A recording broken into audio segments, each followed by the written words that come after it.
High Point Land Company is honored to present the McKay Family Farm, to be sold at timed online auction ending Friday, November 22nd, 2024 at 11 a.m. Central.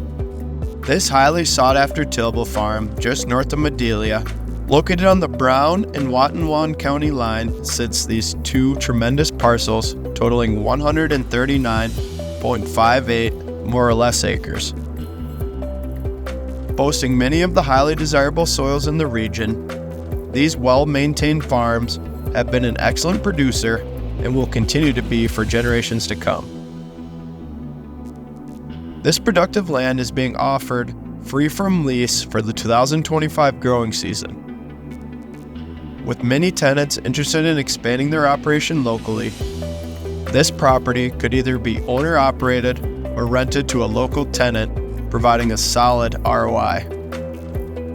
If you are interested in this property or would like to set up a private showing, contact Minnesota Land Specialist Mitchell Kruger at 507-259-8541.